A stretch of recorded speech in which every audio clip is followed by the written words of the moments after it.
તમારા જીવનનો પહેલો ઇન્ટરવ્યૂ યાદ છે? એ સમયે નર્વસનેસ, એક્સાઇટમેન્ટ, ડર બધું જ એકસાથે આવી જાય. એક સામાન્ય વ્યક્તિની આ જ કથની સાથેની ફિલ્મ લઈને આવી રહ્યા છે કલ્પના પ્રોડક્શન LLP, ફળદુ સ્ટુડિયો અને રોડ્સ કોન્સ હેમર્સ સાથેના સહયોગથી બનેલ આ ફિલ્મનું નામ છે ઇન્ટરવ્યૂ. પરીક્ષિત ટમાલિયા, સોની ભટ્ટ, દેવાંગી ભટ્ટ જોશી, કમલ જોશી અને ચેતન દૈયા આ ફિલ્મમાં મુખ્ય ભૂમિકાઓમાં નજરે પડશે. એક કોમન મેનની વાર્તા દર્શાવતી આ ફિલ્મ 13મી સપ્ટેમ્બરના રોજ સિનેમાઘરોમાં રિલીઝ થઈ રહી છે. આ લાઈવ પ્રકારની વાર્તા કિલ્લોલ પરમાર દ્વારા લિખિત અને દિગ્દર્શિત છે.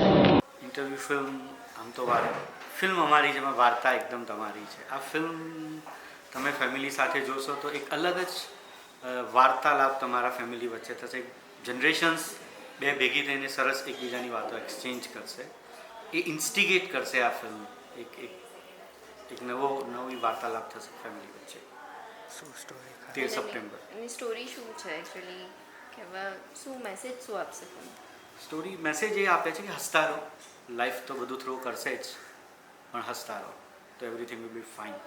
સૌથી પહેલાં તો યસ, થિયેટર અને સિનેમા બંને બહુ અલગ મીડિયમ છે. જો કે બંને ઓડિયન્સ માટે જ છે અને ઓડિયન્સનો રિવ્યૂ મેટર કરે છે ફોર એની એક્ટર. અને થિયેટરમાં એ તમને તરત મળી જાય છે, બટ સિનેમામાં ઇટ ટેક્સ ટાઈમ. લોકો જઈને જોવે અને પછી તમને રિવ્યૂ આપે. So that is the only difference. બાકી એક્ટિંગ બધી જગ્યાએ એક્ટિંગ જ છે અને જ્યાં પણ કરવા મળે ત્યાં પ્લીઝ મને આપજો મોકો. અને બીજું તો આગળ પ્રોજેક્ટ્સ તો એ રીતે જ છે કે હજુ તો શરૂઆત છે. ધીમે ધીમે આ મૂવીમાં મારું કેરેક્ટર છે નચિકેત, જે પરીક્ષિત પ્લે કરે છે એની ગર્લફ્રેન્ડ શિમોલી.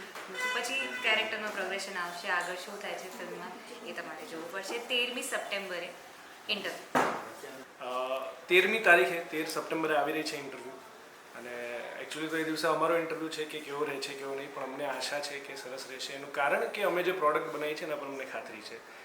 અત્યાર સુધી જેટલી પણ ફિલ્મો કરી, હું અને તું હોય, સાતમ આઠમ હોય, વાર તહેવાર હોય, એના કરતાં ખૂબ જુદું પાત્ર છે. અને એટલે જ હું ફિલ્મ ઇન્ડસ્ટ્રીમાં આવ્યો છું કે હું દરેક ફિલ્મમાં અલગ પાત્ર કરી શકું.